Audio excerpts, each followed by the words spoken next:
మహా వేడుకల నింగి నేల పసుపుమయమై పరవశించేలా అంగరంగ వైభవంగా జరుగుతున్న మహానాడు పండుగ వేళ 10 కోట్ల తెలుగు తమ్ముళ్లకు, ఆడపడుచులకు, రైతన్నలకు, శ్రమజీవులకు, దేశ విదేశాల్లో తెలుగు కీర్తి పతాకాలుగా వెలుగొందుతున్న మన బిడ్డలకు, వివిధ రంగాలలో తమ ప్రజ్ఞ పాఠవంతో తెలుగు తల్లికి సాంస్కృతిక, సాంకేతిక, సాహిత్య నీరాజనమిచ్చిన కళాకారులకు, మేధావులకు, శాస్త్రజ్ఞులకు, విఘ్నులకు, ముఖ్యంగా నా పసుపు జెండాను కుండెల మీద మోస్తున్న తెలుగుదేశం కార్యకర్తలకు నా హృదయపూర్వక నమస్సుమాంజలి.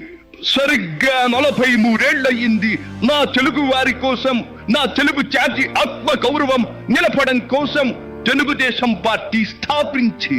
నేను స్థాపించాను అనే కన్నా పుట్టింది అనాలేము. ఎందుకంటే ఆనాడు కార్మికుడి చెమట నుంచి, కర్షకుల రక్తం నుంచి, చాడిత పీడిత ప్రజల బాధ నుంచి పుట్టింది తెలుగుదేశం.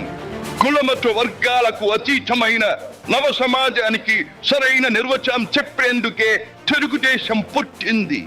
పేదకు కనీస అవసరాలైన పూటకు పక్కెడన్నము, తన దాచుకోవడానికి పక్కా ఇల్లు, గౌరవం నిలుపుకోవడానికి ఒంటి మీద వస్త్రం, వీటితో పాటు రైతన్నల సంక్షేమం, ఆడపడుచుల అభ్యుదయం, బలహీన వర్గాలకు పాలనాధికారం, వీటిని అందించడం కోసం మొదలైన తెలుగుదేశం ప్రస్థానం ఆ తరువాత ఎన్నో మలుపులు తిరిగింది.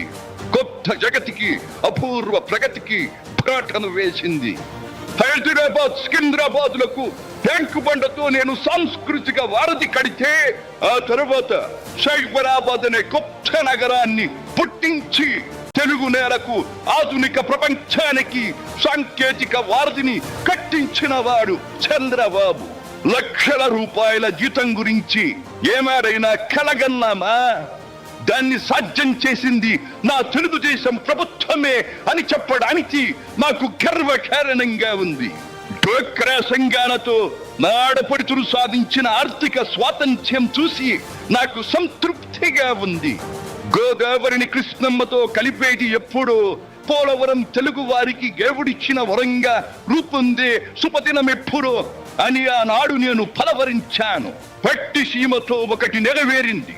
పోలవరం పూర్తితో మరొకటి ఇంకా 2 ఏళ్లలో నెరవేరబోతోంది. రెక్కలు ముక్కలు చేసుకున్న డొక్క సగం నిండని పేద ప్రజానీకారికి ఇంత ఆదరవు కల్పించడానికే ఆనాడు కిలో 2 రూపాయల బియ్యం పథకం పెట్టాను. అటువంటిది P4 కార్యక్రమంతో పేదకు పేదరికం నుండి విముక్తిని కలిగించి బంగారు కుటుంబంగా తీర్చిదిద్దే చంద్రబాబు ప్రణాళిక అహో అద్భుతం, మహాద్భుతం. శాతవాహన సామ్రాజ్యానికి ఒకప్పటి రాజధాని నగరంగా బాసిల్లిన అమరావతి పేరిట నేడు నిర్మాణం జరుపుకుంటున్న ఆంధ్రుల రాజధాని నగరం దేవేంద్రుడు సైతం అసూయ పడేలా, మయూరి సైతం అప్పుల పడేలా రూపుదిద్దుకోవాలని మనసారా దీవిస్తున్నాను.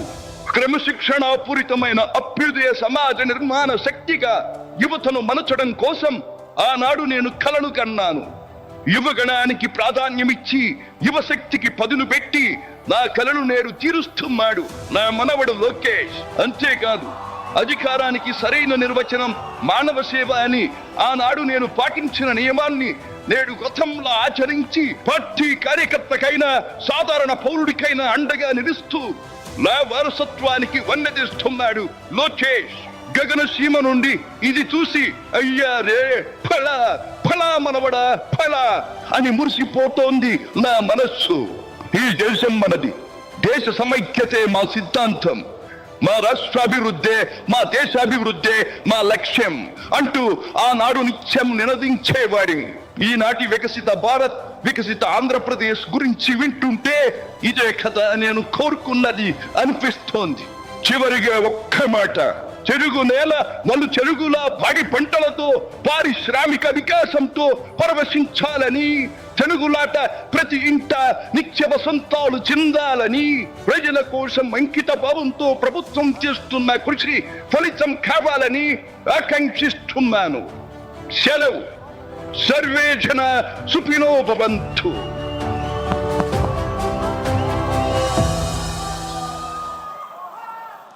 చంద్రబాబు నాయుడు గారు ఇన్ఫర్మేషన్ టెక్నాలజీ అన్న రోజుల్లో అర్థం కాలేదు. ఇప్పుడు ఆర్టిఫిషియల్ ఇంటెలిజెన్స్, క్వాంటమ్ టెక్నాలజీ అంటుంటే ఇంకా ఆలోచిస్తూ ఉన్నాం. కళ్ళ ముందు కనపడినటువంటి ఆ రూపం కావచ్చు, గంభీరమైన ఆ స్వరం కావచ్చు, ఆయన చెప్పినటువంటి ఆర్టిఫిషియల్ ఇంటెలిజెన్స్ ద్వారా రూపొందించబడినటువంటివి మన ముందు నందమూరి తారక రామారావుని సాక్షాత్కరింపజేసినటువంటి ఆ ఆర్టిఫిషియల్ ఇంటెలిజెన్స్ టెక్నాలజిస్టులకు కూడా ఈ వేదిక ద్వారా ధన్యవాదాలు తెలియజేసుకుంటున్నాం. అధ్యక్షుల వారు 2 మాటలు మనతో పంచుకోవాలనుకుంటున్నారు. ఇదే నివాళులు అర్పించడానికి.